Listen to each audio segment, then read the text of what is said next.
Sorry to keep you all waiting. There were some technical difficulties. Good morning to everyone tuning in. My name is Syaheedah.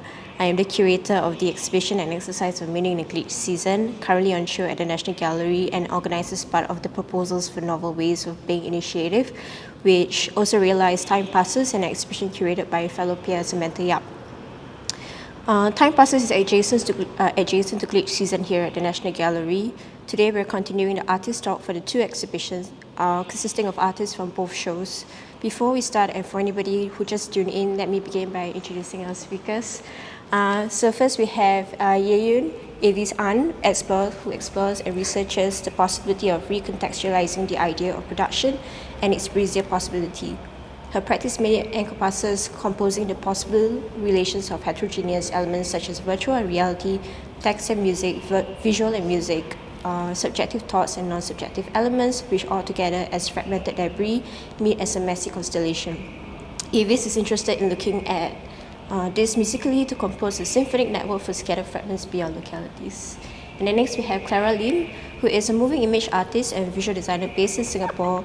Working under the moniker Clara Lin, she creates mixed media digital interventions, generative art, and experimental images from sampling open source visual culture. Her work often features visual commentary on social issues pertaining to the areas of consumerism and post-capitalism.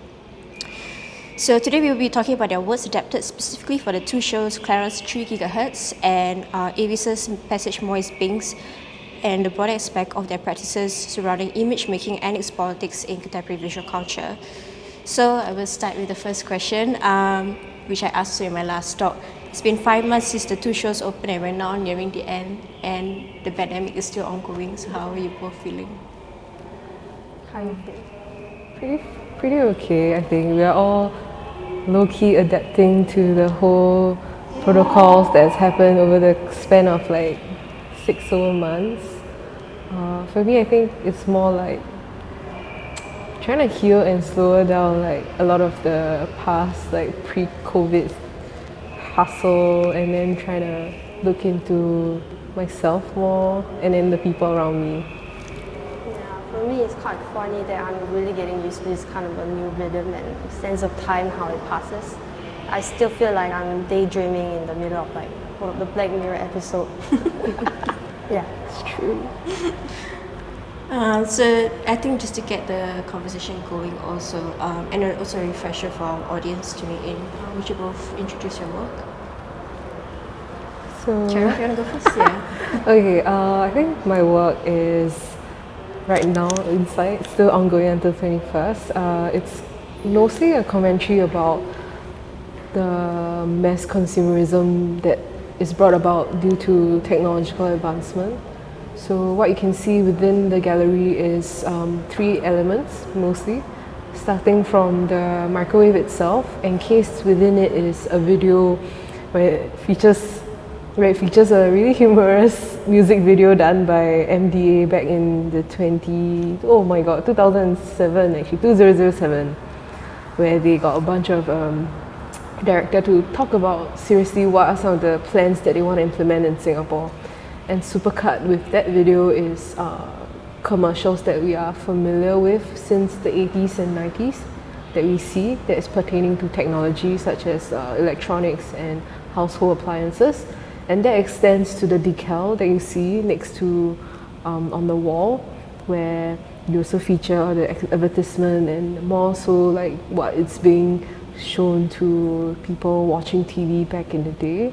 And then to the center point of the space is 2 LED strips that says it's expensive to be poor, and then the bottom one is actually a stock share price in 2008 of National and Panasonic. How about you, Avis? Passage Moist Being is a video installation which has the video documentation of saving snails during the rainy day during the lockdown that happened last year. It's shown as an installation form laying on the ground. So if you enter the space, if you look straight, you actually won't see anything unless you look down. There's a small screen that has the video documentation of a hen saving snails, picking up the snails from from the passage and then putting down on a very safe ground. And it's shown with the puddle-like sculptures with the detritus that I picked up around my neighborhood, Potong Pasir.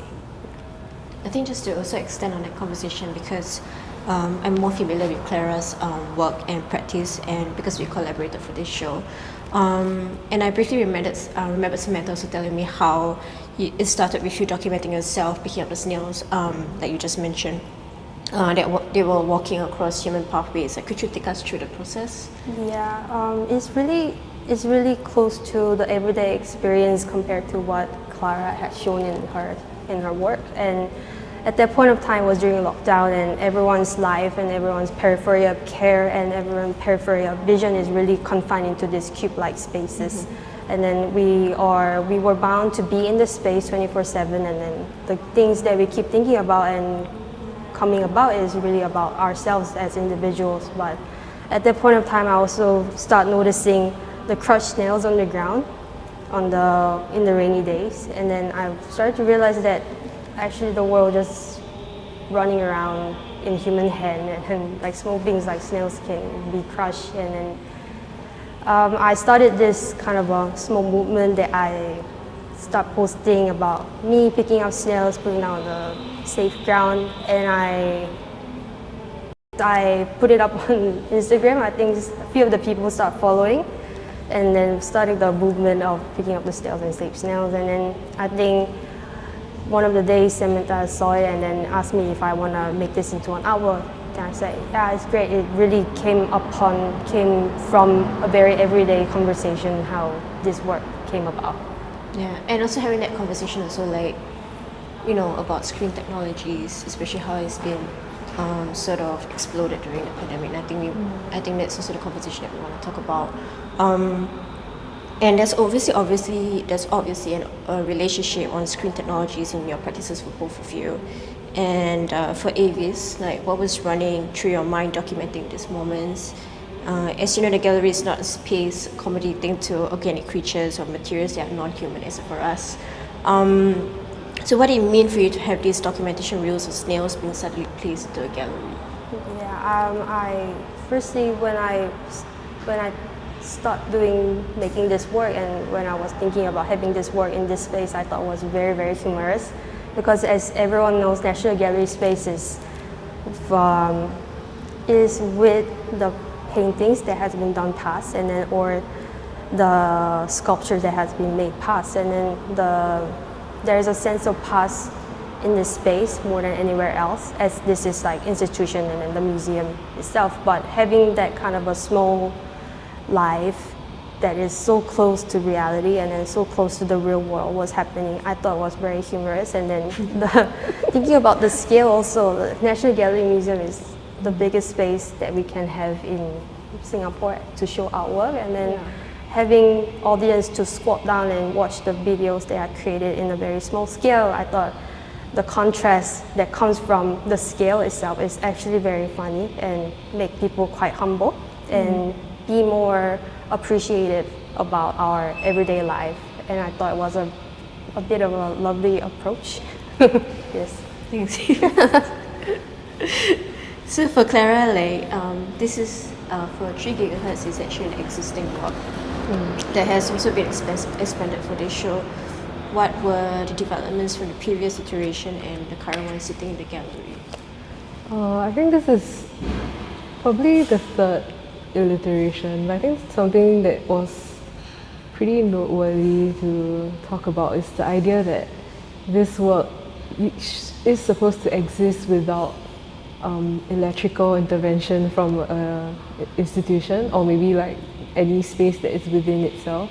So the video inside is run usually by power banks, right? But unfortunately, because I think due to the restrictions and also like some of the protection that we have on the artwork itself, it's not possible to go in and out and like open up the microwave to put the portable charger inside.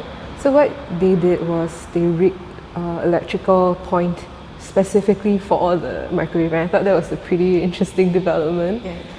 Because I think a lot of my work is trying to see if I can do digital work that doesn't require electricity, if that makes sense. Like direct connection, like be it solar powered or like power banks. And I thought that was pretty interesting for me to see like within this space rather than the previous show under like last minute group show.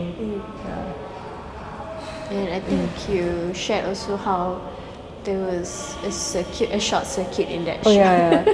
So it's very funny because like it was really a wholesome collective that everyone just came together, like over 30 like artists just came together in like this I think it's someone's house actually. So what happened was everyone had digital works. Everyone also so what happened was over that 2 weekends, one of the weekend they had a short circuit, and then the only thing that was like in the middle of the darkness was just this video playing.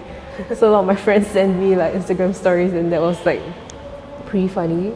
And then the very first iteration was actually within another gallery, and that microwave itself almost didn't appear within the space, because I was trying to replicate like a bedroom, and it doesn't make sense for you to have a microwave in a bedroom, or maybe yeah, and it doesn't fit. But it was quite, it was placed in the end because it reflected upon like the idea of planned obsolescence and this idea that there are a lot of electrical appliances that we can still use that we no longer like use, because in the past people will try to find parts to repair it, and then the idea of upcycling is kind of prevalent back then. But now every now and then, like even our iPhones, we kind of change trends just so that we can buy it, queue up to buy it. So a lot of that thinking is behind that first iteration. Yeah. I think just also speaking to that, I don't know if you experienced this also, Avis. I remember when I was younger, I had this, my family had this washing machine that existed for like 15 years and it never broke down. Yeah, so, but now you see a lot of household appliances, it don't last at most more than 5 years, like 3 to 5 years. I don't know if you had that same experience as well. Yeah, same for me. Yeah. We had this refrigerator that lasted us for like around 20 years. Yeah. But we had to change because we realized that it consumes a lot of electricity. Yeah. Because it's from the past. Yeah. Yeah. And it's pretty interesting, like, because I think even for this particular work, it's never so much like criticism of it, but this idea that if we only stay buying like refrigerator once every 15 years, there wouldn't be like innovations, right? Like, you wouldn't get 5G, you wouldn't get like optic fiber in your house and stuff like that. Like internet will still be in freaking dial up. Yeah, and it's also coming across that whole idea of what you mentioned, the repair culture, the upcycling culture, because I think especially with a lot of machines now, or like technologies, like if it gets broken down, they will just tell you replace the entire thing. Don't actually replace all the other small little parts. But could you also like share with us the process of how you acquired the microwave and how like it's still working, right? Yeah, so the exact replica, maybe not, this is the replica, but the same microwave is still at my house. I just used it this morning. But it started from my mother buying it before like she conceived me. So back then, Isetan and like Robinson, even John later, always have like small little demos to entice housewife to cook easier, better, faster, which is one of the ads actually inside the microwave. And that was how it all started. It's this idea that like, how do I talk about things that exist in the previous generation in a way that is still relevant to us within the space, and what are the takeaways and what we can internalize with the items that we see every day.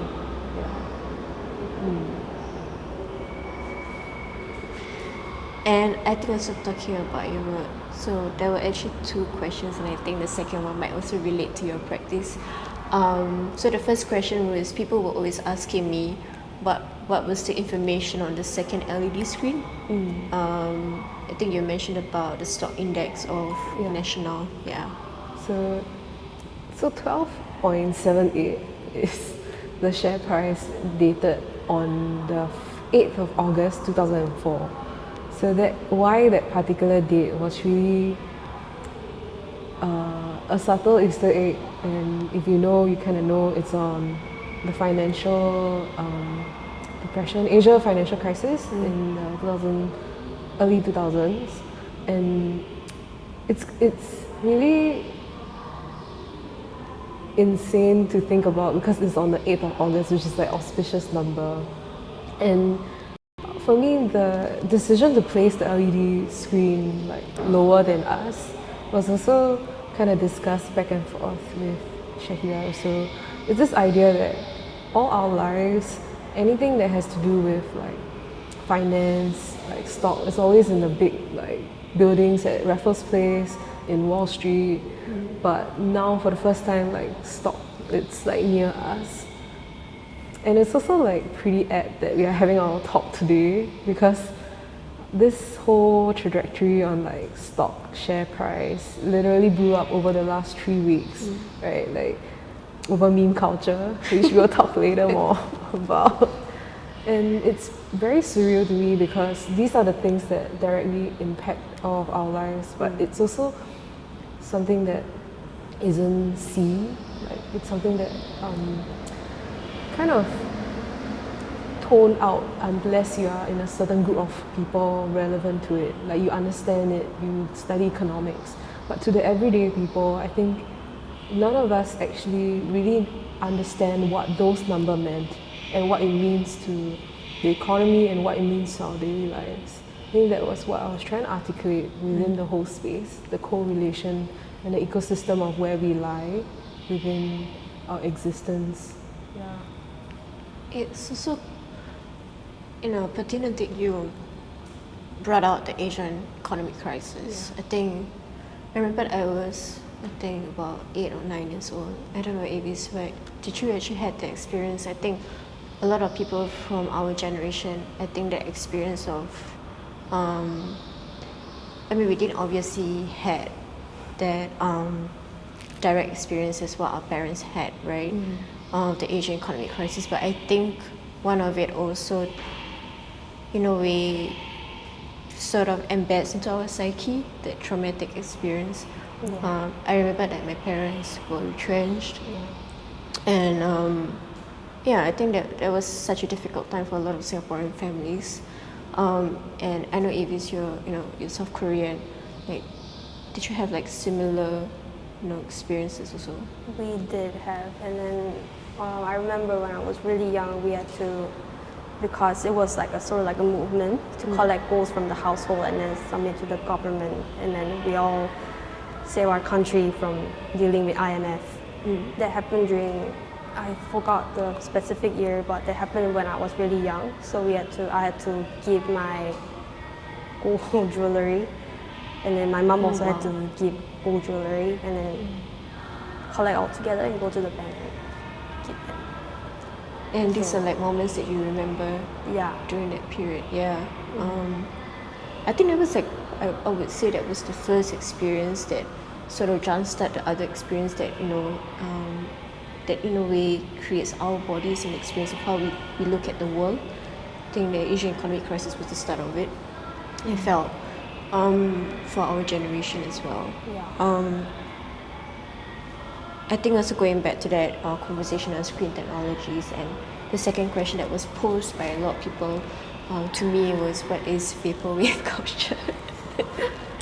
So it's something that people always see like purple color things, right? Neons, and they think it's an aesthetic, which is an aesthetic, right? Like Vaporwave culture, a huge part of it is the aesthetic. But I think the more important part about Vaporwave that influenced me was the music movement, which I think Avis does like music also that has very similar stems and roots from like Vaporwave, where you sample from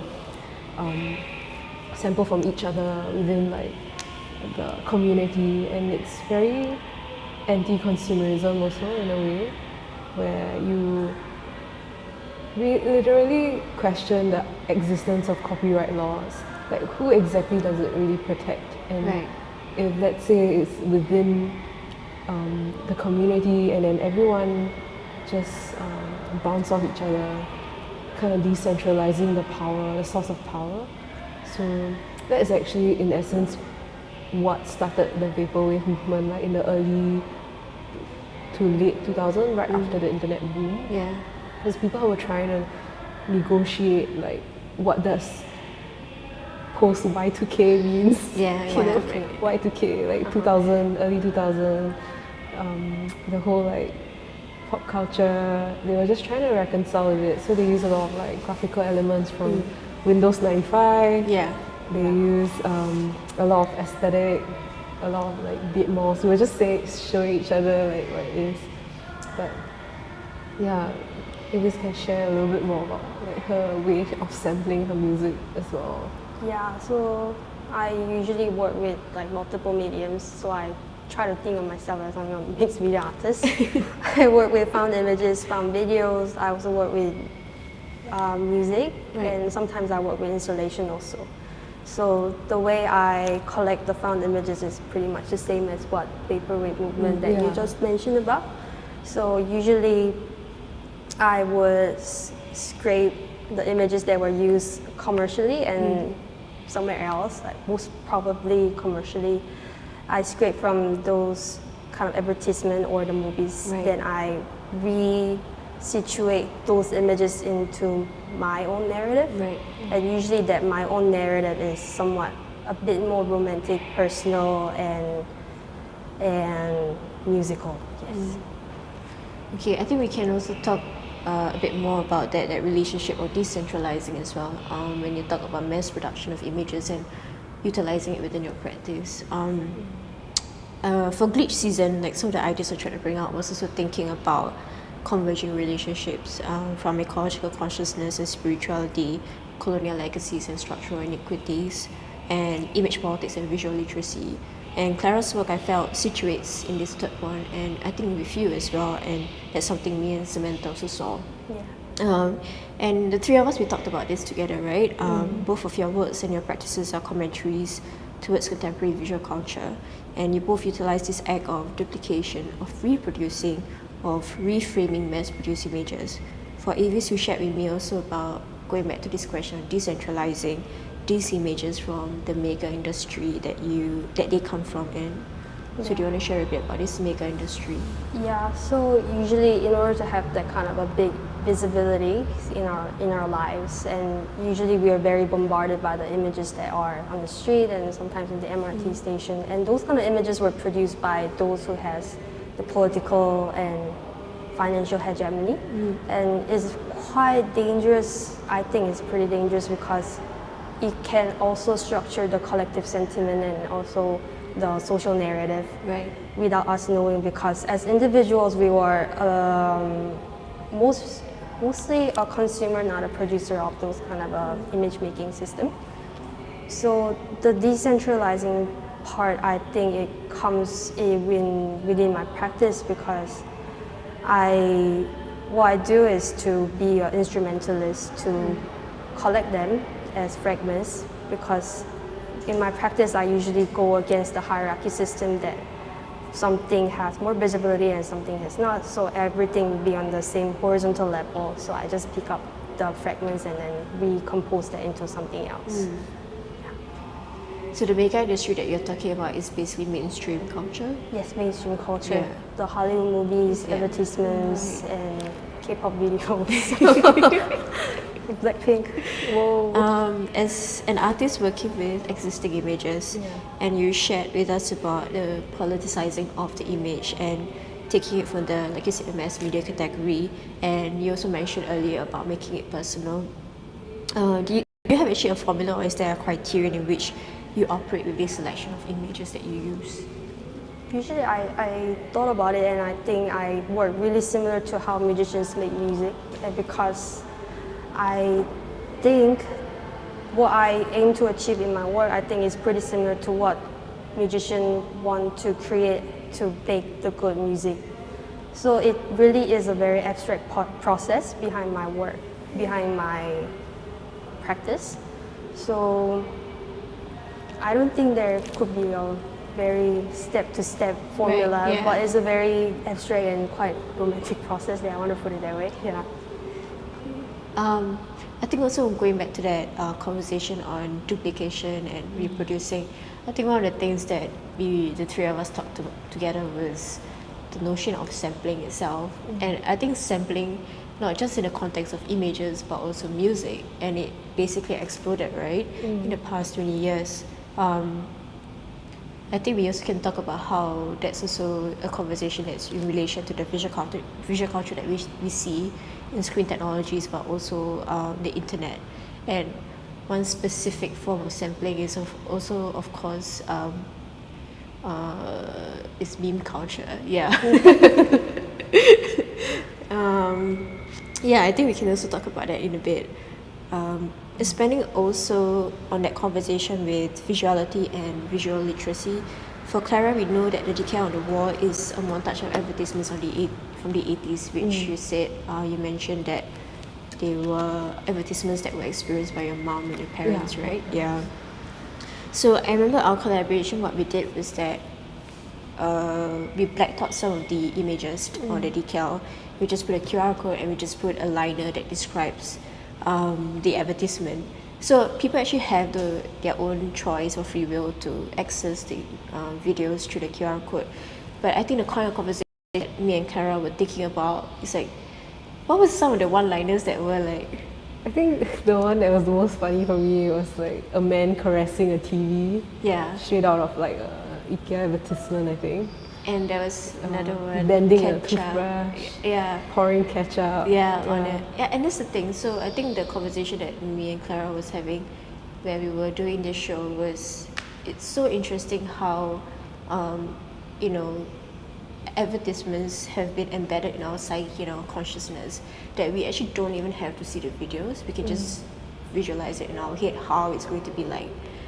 Even if it sounds ridiculous, like a credit card is on the ground, you know.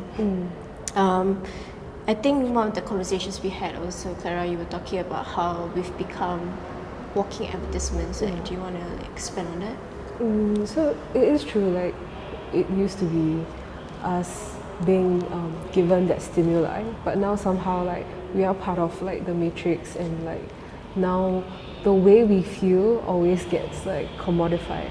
But I think it's also pretty fun while we were working on the decal, because we wanted to take away the images, kind of to denoise the whole piece. This is a relatively large piece, but eventually it kind of expanded into three like kind of I would say thinking points or places of discussion with people, which I thought would be very nice to kind of bounce off with both of you. Was this idea that so the first thing that I've overheard over time while we are gallery visiting is this idea that of closed captioning, like how a lot of our images now were captured in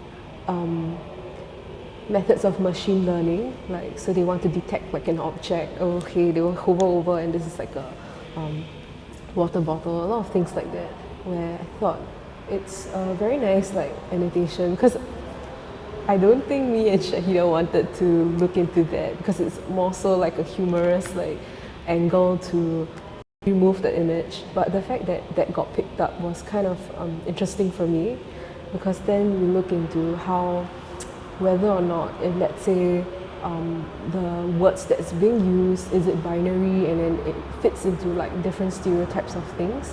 If let's say it's being like documented and fed by one single point of view, and rather than like diversified point of view. That's why a lot of the computer machine learning tend to be a lot more like predictable, but also does it represent everyone holistically and moving into the future. That's like a point of thinking to have.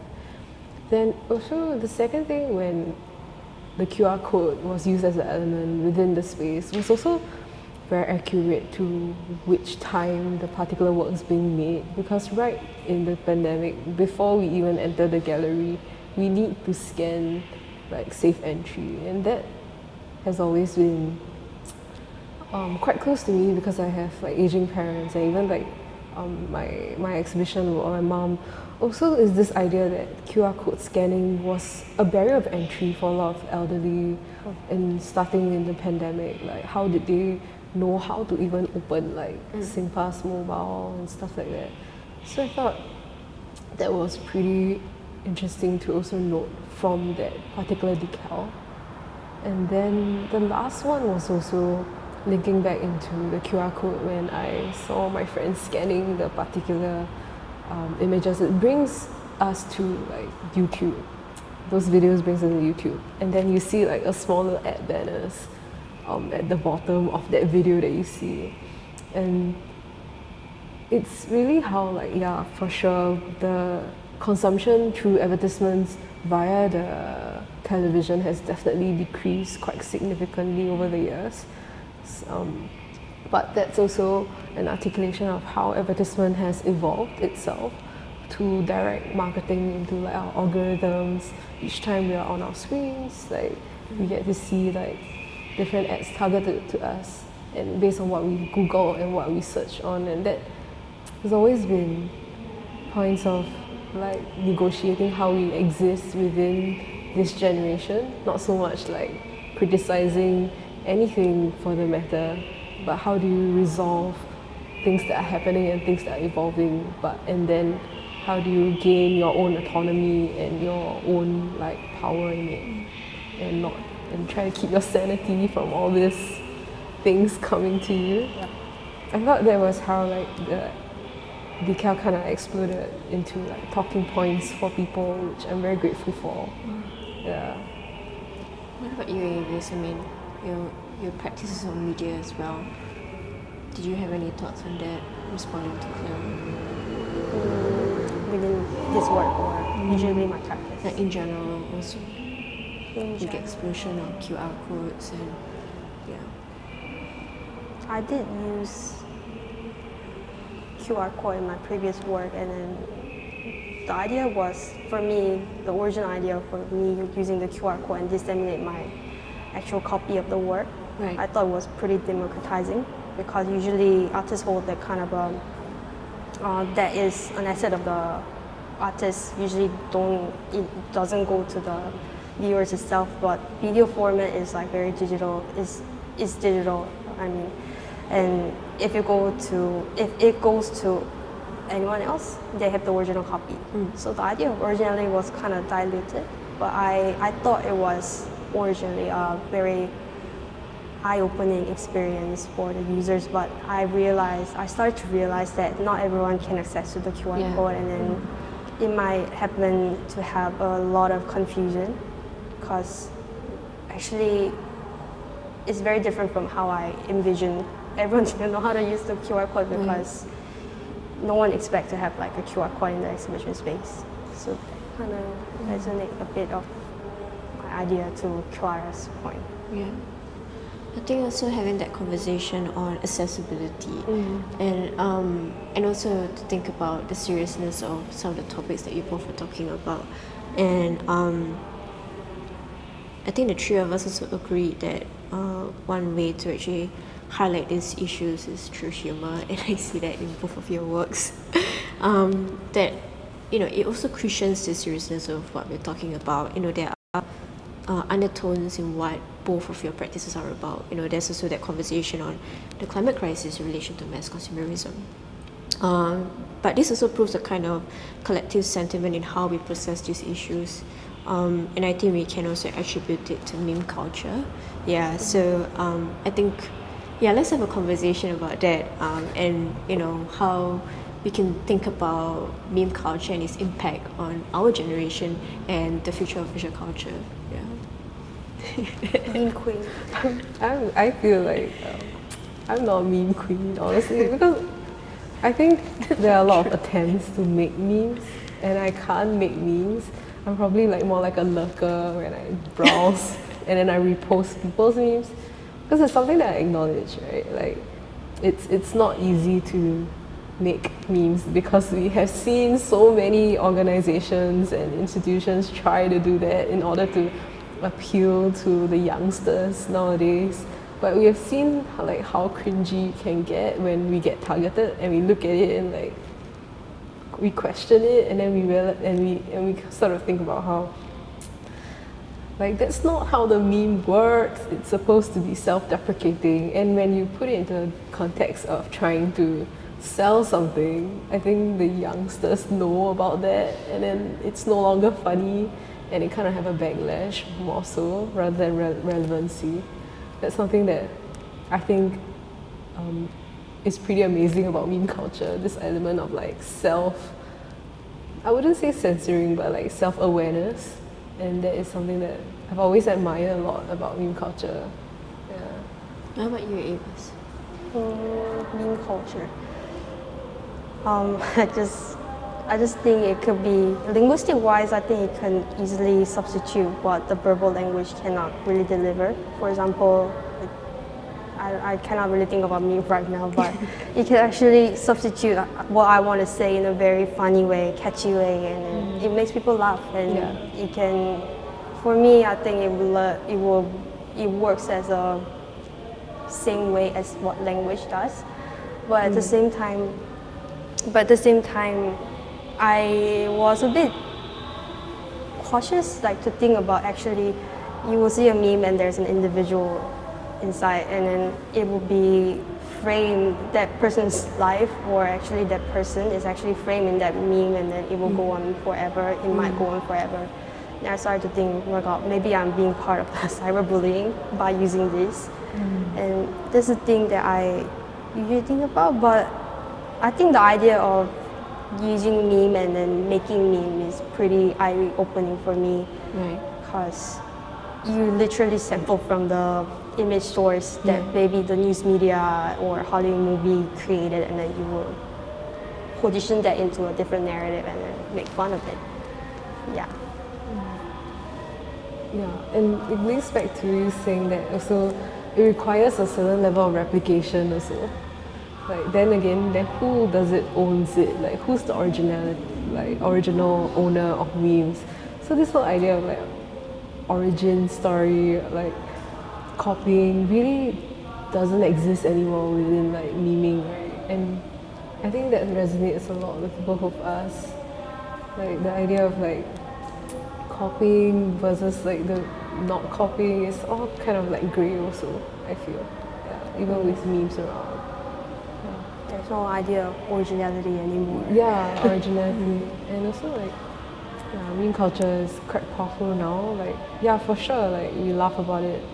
And I think, but I'm sure somewhere out there people have been writing theses about it, but also like as a form of, probably a form of like resistance or on the whole stereotypes of academia and stereotypes of what can or cannot be. Right? Yeah. I don't know if meme is still cool, because I know it's like belongs to millennials. I don't know what about the Gen Zs. I don't know, it's pretty cool to me. Like it moved, literally someone, it almost took like down Wall Street, I think. I mean, it didn't, like, it's dying off now, right in the morning. It's off since Monday. But I think it brought about like a lot of power to the people, I think. I want to talk about, like, for Avis, your work. I think you also talk about a lot of this idea of sampling, right, and meme culture. And I think specifically for this work, I think what's also quite missing is not having music, right? And how was that very different also from your past works? And was there any reconciliation to that as well? So I think sometimes not having music is also the music itself is very zen.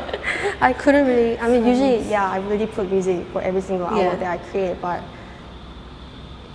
I can't think of any music to put with my snails. And then the rainy sound is just so perfect to fit in. Right. Yeah. Okay. Do you have, I think we could go with, I think we have about 15 minutes left. We have a few questions from our audience. So, Okay. So I have a question for Avis. Could you share more about how you approach presenting your screen-based works? Specifically the need to present it cleanly or hiding the wiring and backside of the work as opposed to letting these elements show? With Passage Voice Banks, there's also a question that came out during the stall where we had to decide on a setup that allowed audience to safely interact with the work. There was a lot of consideration about the wiring system and everything because it's the same thing again. I wanted people to squat down and then watch the work in the same eye level as the small beings that I'm showing, which is the snails, but I actually didn't consider the people who are not able to do that. So having the wire at the back wouldn't really let people to go behind because there will be people with the cane or the wheelchair. So that was the consideration that I had to go through. And as much as I really didn't want it, what's that? The bump? Sorry. I wanted to let the wire just be itself, and I wanted to make it a bit more messier than it would look. But like what I say, it will maybe be a bit of a consideration for those who are not that able to go behind it and look. I think because obviously I'm not privy to the process for time passes during installation, but especially to produce such a work in less than 2 months, and you created resin, you had like cigarette butts on it. Was it a difficult or challenging process? Not really, but I had a lot of fun because I really felt like I'm just creating my life from the ground and then to pick up and put in the gallery. Because I saw a lot of puddles, my friends smoking, and I collect her butts, and then I saw like some garbage is lying around. I always see that, so it really is like a one-to-one reflection that I wanted to bring into the gallery. And during the process, I think I really had a lot of fun. And do you still have the Instagram account documenting you picking up a snail? Yes. Oh, it's not an account, it's like it's just people sending me videos that are just collecting them. And you're still collecting it? Yes. Okay. It was so funny because there's a lot of kind of snail, and then Mengju sent me this video of a snail which doesn't have any shell. Oh. So she was a bit scared to pick up because it's going to be very mushy and then gooey. And she just asked me, what should I do? Yeah. I think it's like one of those funny things that I see during the process, after the process. And like, is there, and considering that this is, I would say this is a new work commission for this show, right? Yeah. What are your plans also in, for the work, in expanding the work? This work. Yeah. Or you just going to continue collecting all the snail videos? I'll just be meta and just pick up the snails as I usually do. Not documenting. Actually, I watched, there was once I came across a thread in the internet where to help to avoid people from actually stepping on the snails, some people like paint the snails. Yeah, have you heard about that? Should I do it? But it was just quite interesting. Thank you. So that was a question for you. So I have a few questions for Clara actually. So someone asked you, they said, I understand your works about capitalism. What do you think about infrastructure or capitalism that forces consumers to adapt, like the innovation of 5G and iPhone updates that renders old tech obsolete? How and should consumer be protected? Sorry, How and should consumer be protected? Wow. Yeah, I think it's a tough one. that's a tough question. So I'm probably not certified to say anything, but in my own 2 cents, I really think that the whole idea of there's this overwhelming blame game on consumers, right? Like even when we think about tech aside, like the idea of straws, like using straws itself, the whole conversation, I remember like over the last 4 years or so, like using those straws, using paper straws, there's this overwhelming like blame on like consumers, like why are you using like plastic straws? And then you have a back and forth, and it's about accessibility for people who are who can't use straws and stuff like that. So for me, to answer that question, I wouldn't say so much about protecting consumers, because I think a lot of times it's just a selling point of a lot of organizations to say that consumer is at the center of their interest. But I want to question that of organizations when they say that, because I think so much so consumers are the one driving their products, but I think there's definitely other things that they are concerned about rather than just consumers. So if there's anything, we should move away our lens from should move away with the conversation of blaming and like what should we or shouldn't do, but rather like on the bigger like organizations, like what their stance is. Right? Like for instance, when it comes to, I know the question asked about iPhone updates, I think rather than updating, I think we should question like their policies on anti-repair laws of our electronics, right? Because for sure, I think I don't know well enough to like speak confidently about it, but I know they wanted to prevent like dismantling parts and like issues of copyrights and patencies of technology. But then what kind of repercussions does it do, and what does it have to for future generations, which I think Lin's work does really talk about it really well about it in Time Passes.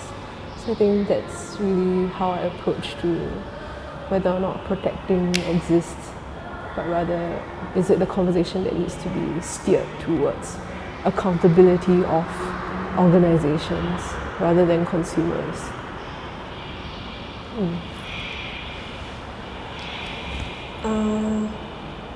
Okay, so there is a question for Clara, but I think might also relate to Avis. So please respond to it if you could. Like, what are your thoughts on the postmodern condition with regards to art? Example, it's so bad, it's good. If it's ugly, it's beautiful.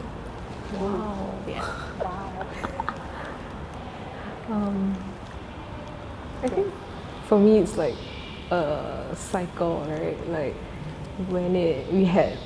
I think maximalist isn't new, right? It's since like probably at Warhol's period, and then it became minimalist again, and then it became like crowded again, and then I think people are just trying to adapt and like respond to it. So I think the question asks, what's the next?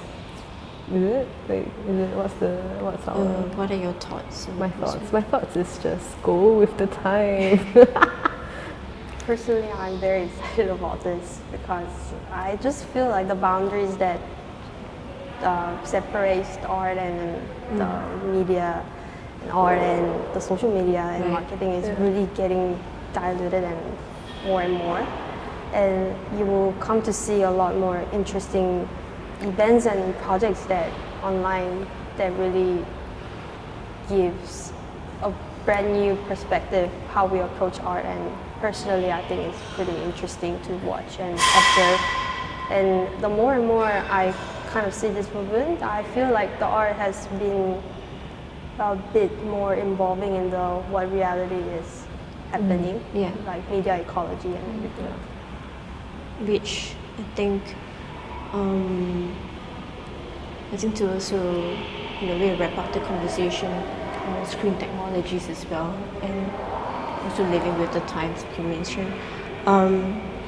For me, having these conversations on the power of screen technologies help us complexify the understanding of our psyche, which is built from our dominant sense.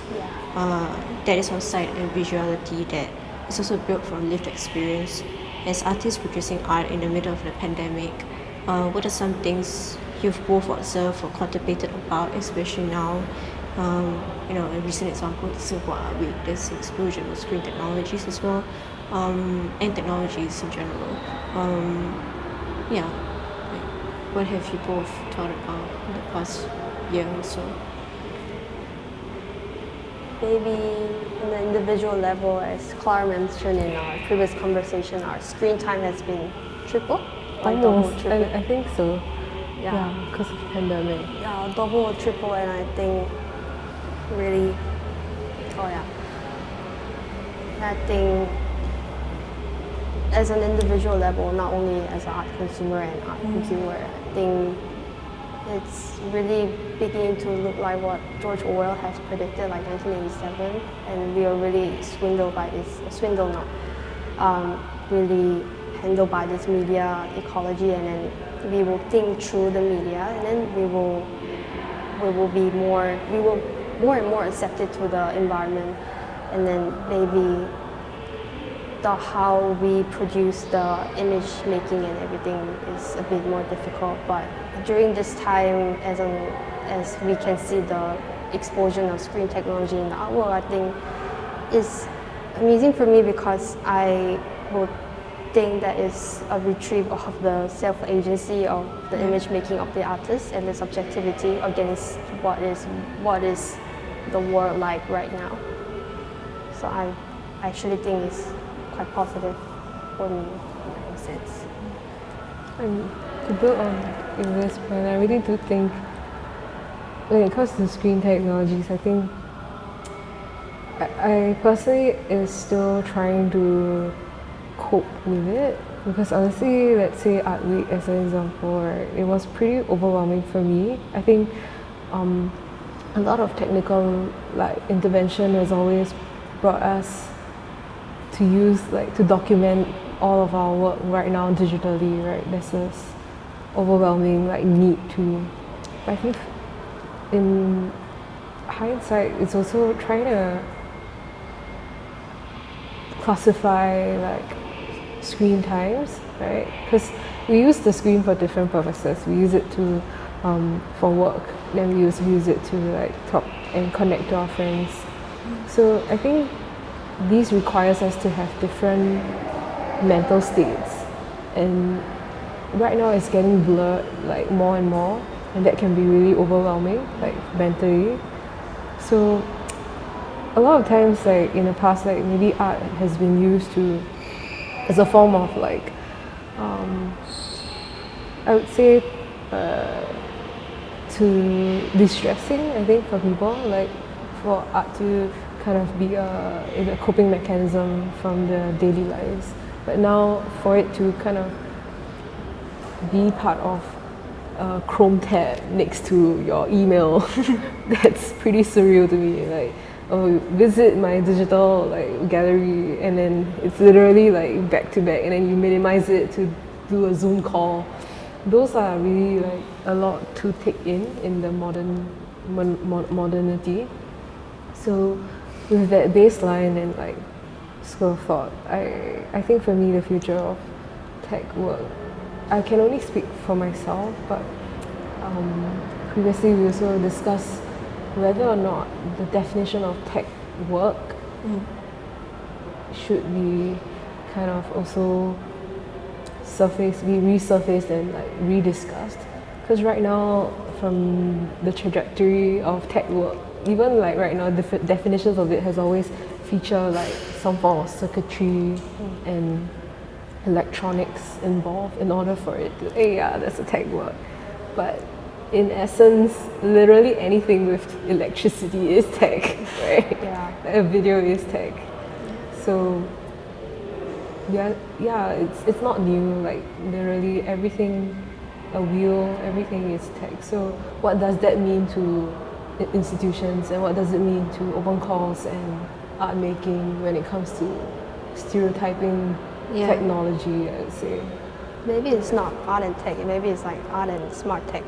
yeah, exactly. Like everything needs to feature like AR, VR. Like I think it's not new. Like it's really about what you want to see with art. I think for both of us, the fact that having snails in the gallery, that's always been very enduring, and I think people look for that rather than the everyday.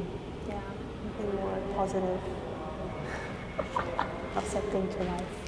That's a good one to end off as well, just to think about what is art and technology, right? Yeah. And it's also, do we also create this binary of between the two as well? I think we've come to the end, end of our talk, and thank you everyone for tuning in with us, and I hope you learned as much from our conversations.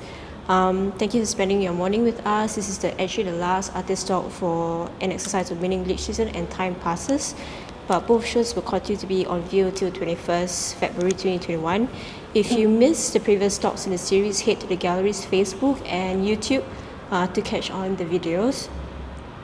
We will also appreciate if you can take some time to fill the feedback form using the QR code that will show on the screen shortly. I was supposed to look there.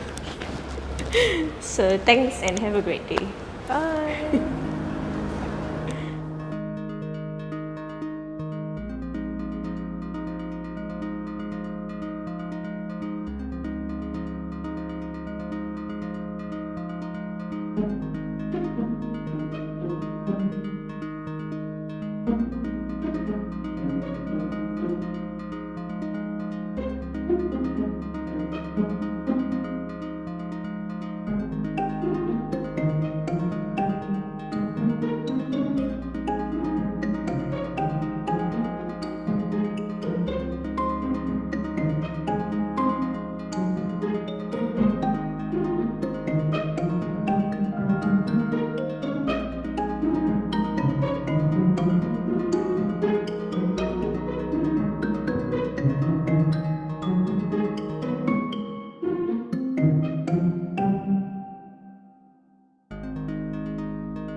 you.